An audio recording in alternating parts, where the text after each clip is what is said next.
Hello বন্ধুরা, আসসালামু আলাইকুম। নাজমুল ব্লগে সবাইকে স্বাগতম। তো আশা করি সবাই ভালো আছেন। অনেকদিন পর ভিডিও করছি। তো দেখতে পাচ্ছেন যে আজকে কোথাও যাচ্ছি। আজকে চলে যাচ্ছি সিলেটে। তো এই তো শুরু হয়ে গেল আজকের যাত্রা। তো মেনলি আজকে সিলেটে যাওয়ার উদ্দেশ্য হলো নাবিল আপুর বিয়ে ছিল। তো এই দেখতে পাচ্ছেন বৃষ্টিতে হচ্ছে। এটা হলো ভৈরব ব্রিজ। তো ভৈরব ব্রিজ পার হয়ে আমরা উজান ভাটিতে বসেছিলাম সকালের ব্রেকফাস্ট করার জন্য।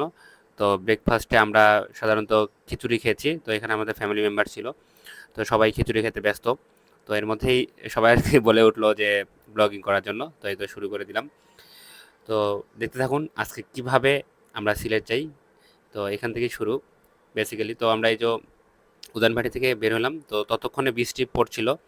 আর বিশেষ করে ভালো লেগেছে এই যে সিলেটের এই রাস্তাটা এত সুন্দর। এখানে হাওরের যে পরিবেশ, এই পরিবেশটা আসলে দেখেই মনটা জুড়ায় গেছে যে এই কদিনের যে ক্লান্তি এবং সিলেট যাওয়ার যে ক্লান্তি, এই ক্লান্তিটা এখানেই দূর হয়ে গেছে। এতটাই সুন্দর, মনোমুগ্ধকর।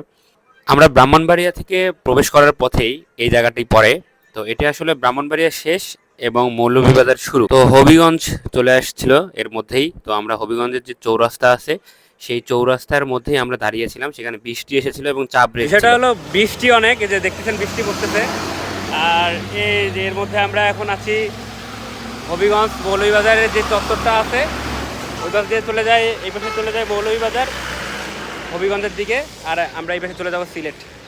তো বৃষ্টি পড়তেছে, এখন একটু চার বিরতি নিলাম।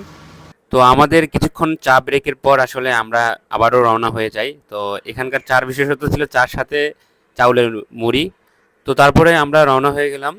তো সুন্দর একটি পরিবেশ দেখতে দেখতে আসলে আমরা সিলেটে পৌঁছে গিয়েছি। তো সিলেটে পৌঁছার পরে দেখতে পেলাম যে বন্যায় আসলে প্লাবিত হয়ে গেছে সিলেট। তো এর মধ্যেই আমরা আসলে শহরের দিকে প্রবেশ করছিলাম। তো শহরের প্রবেশের মাথায় এই আসলে প্লাবনটা দেখে আসলে খুবই খারাপ লাগছে যে পাহাড়ের যে ঢল আছে সেই ঢলটা আসলে সিলেটের পুরো অংশটাকে তারা ডুবে দিছে। তো তারপরেও কি করার, এই কষ্টের মধ্যেও আমরা একটু যাওয়ার চিন্তা করছিলাম।